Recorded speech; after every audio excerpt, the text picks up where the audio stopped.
Hello everyone, amazing morning to all the people in the Philippines and amazing evening to all the people here in Saudi Arabia, and then to all my followers, my friends in Facebook, and to all my followers in my YouTube channel, blog, and YouTube. Hello, amazing morning and evening to everyone. Today guys, I want to share only about what I feel today.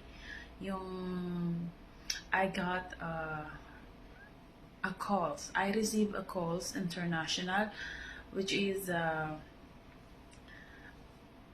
she is from Philippines, and I don't know her from the start, but since that I know her location is from Visayas, it's my place, my parents, so I add her. I like to add, especially if it's passing by my Facebook, so that I can make them.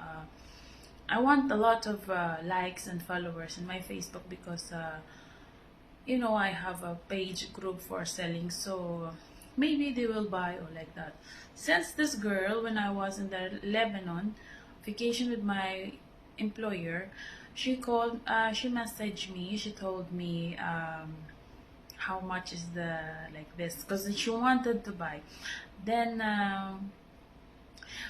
sabi ko, I will message you later back because andito ako sa beach kasama ko yung mga amo ko. So parang pagka view ko ng profile niya, sabi ko nasa Pilipinas pala to. So sabi ko, paano ko ma-encourage siya na bibili ng items ko, kasi nga yung bibilhin niya is gold.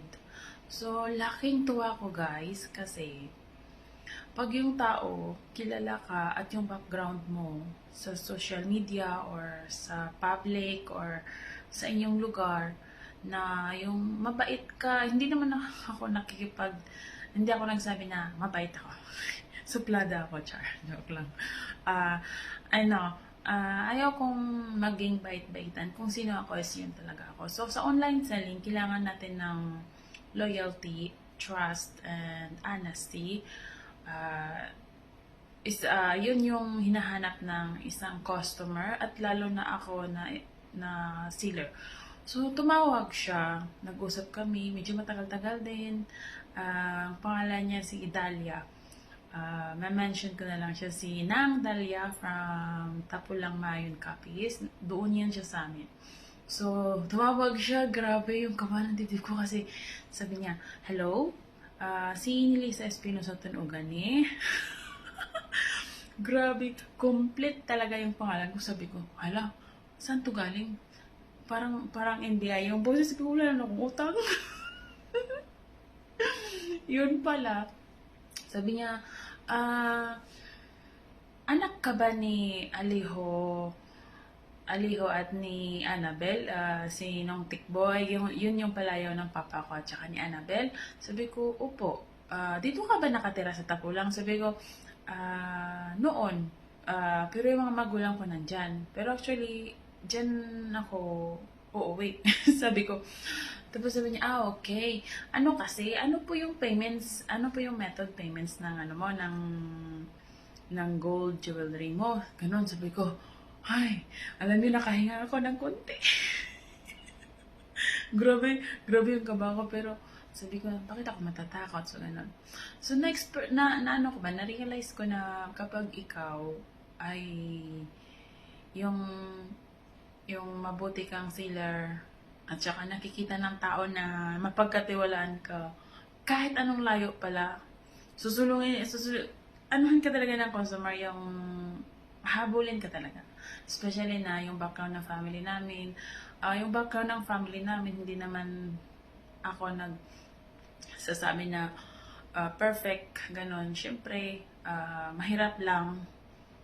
Mahirap naman kami. Yung papa ko is farmer, and then yung mama ko is naglako lang siya ng kahit ano, para sa pang daily needs nila. Kasi ako meron din ako